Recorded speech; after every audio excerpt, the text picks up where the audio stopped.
دم باش شوبداري مين هيجا إيرو أم جواري خال بخال بحثا هف بيمانا جواكي بكن هف بيمان بفكرين ريبر آبو هاتيا هناندن وجبو گشتي مروفاهية چارەسەریە که هری بنگهین. مادەیە هەفتەی چاران سیستەما کۆمین چییە؟ رێڤەبەریە خۆسەریە دەموکراتیک ئا باکوور و رۆژهەڵاتی سووریە لەسەر بنگەها ئاواکردنا کۆمین، مەجلیس، ئەکادەمی، کۆپراتیڤ، یەکینین ئابووریên civakî û saziyên sîstema civakî temam dikin ku bi rengekî konfederal xwe birêxistin dikin, jiyana xwe ya civakî, demokratîk û azad birêxistin dike. Sîstema civakî li ser bingehên va saziyan pêş dikeve û xurt dibe.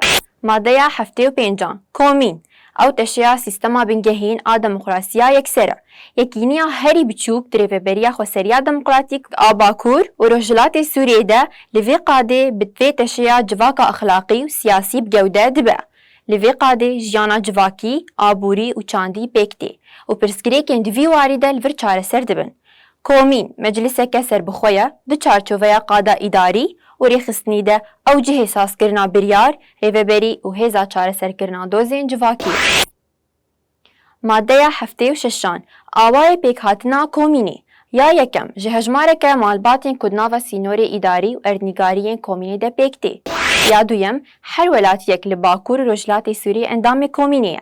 Ya sêyem hevserokatî û komîteya ji hêla endamê komînê ve tên hilbijartin eger hevserokatiya komînê yan yek jî ji komîteyên wekî tê xwestin bi erkê xwerane be bawerî pê dikare were vekşandin bêyî kulbenda hilbijartina giştî bimînin, hilbijartin dikare were kirin. Ya çarem komîn dikarê xwe de xwe dispêre demokrasiya yekser. Em gihaştin dawiya xeleka xwe bîr nekin me bişopînin bimînin di nava xêr û xweşiyê de.